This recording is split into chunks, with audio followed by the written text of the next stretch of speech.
Hi guys, Jamie and Sarah here. A few months ago we made a video called how much we've made from our rental properties in 2021, but now 3 more months have passed, so we wanted to share with you guys some updated numbers and kind of share if it got better or worse for us. So let's get into it.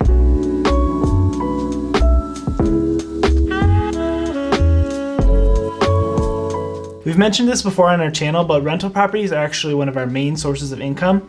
And there's a lot of misconceptions about how much you can make from rental properties. So we're going to share our numbers and hopefully it's a little bit eye-opening to you guys. As we've mentioned before, we own 5 rental properties, which works out to be 11 units total. And we have no debt on these properties, which means no mortgages. If you're interested in how we did that, we'll link another video below explaining how we did that. So these expenses you see are the actual expenses. It does not include mortgage because we don't have mortgages. So before we jump into the property numbers, I wanted to explain to you guys that we do use a management company who collects rent. They take care of all the maintenance issues. So this is completely passive for us. We're not fixing toilets in the middle of the night. We're not collecting rent.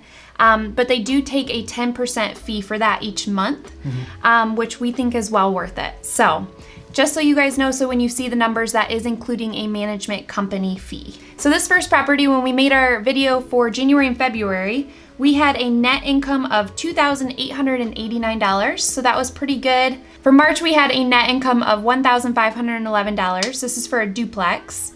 For April, it was $951, so it looks like there was a maintenance fee in there, a fee and a permit in there. I'm not sure what that's for. I think we had to get that house certified by the city, so they like to charge an inspection fee and all that. So that's where that $430 came from. Yes. So then our net income in May was a negative $1,688. That's because we had a unit go vacant. So vacancy is the #1 cost to owning rental property. As you can see here, it was quite expensive to turn over the unit.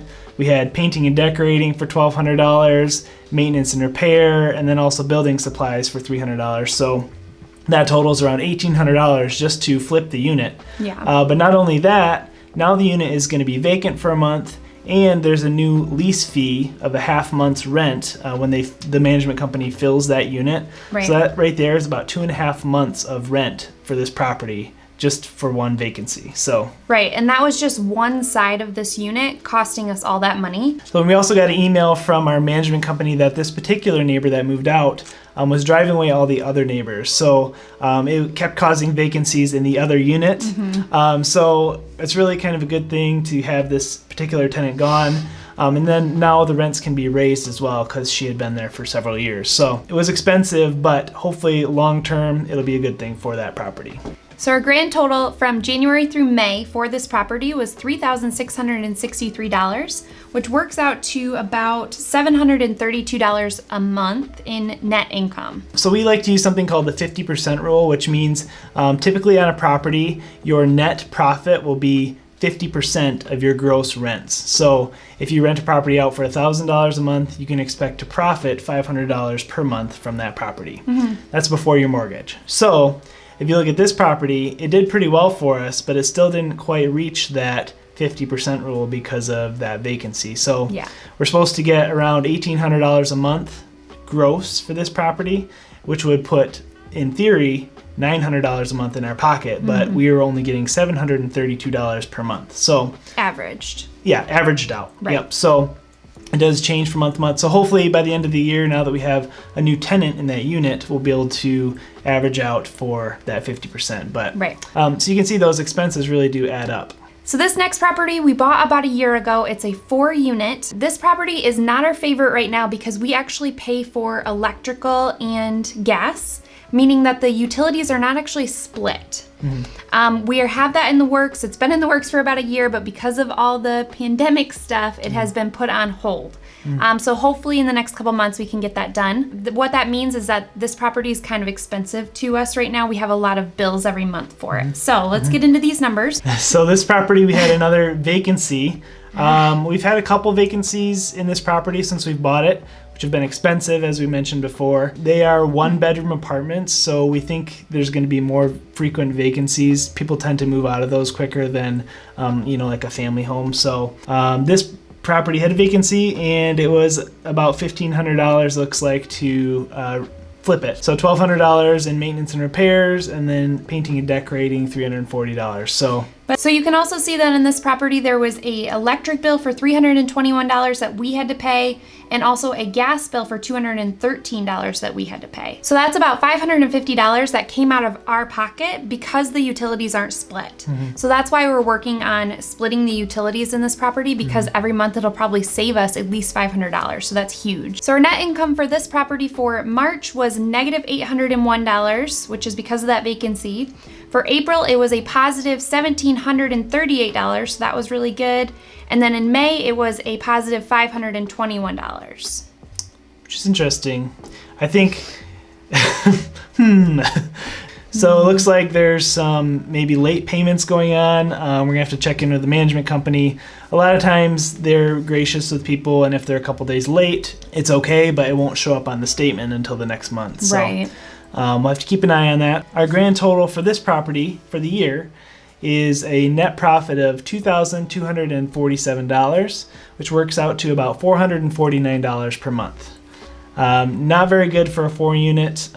If you use the 50% rule, our gross is $2,400 per month on this property, so we're supposed to get $1,200 per month. So we're getting about a third of that. So Yeah.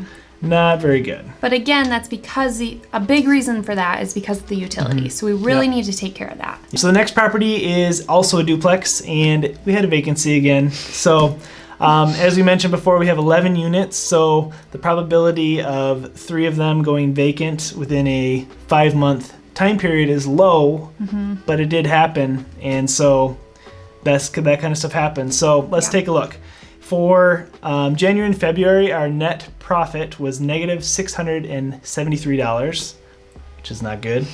But it got worse because we had a really bad vacancy with a lot of damage. May was the bad month. We had $6,000 in expenses. So, just the turnover cost us probably $5,000. That hurts. That really hurts. So, needed new carpet, new paint in the whole thing. They There really was destroyed the place. roaches, stuff like that. They really messed it up. So they had been there for a few years.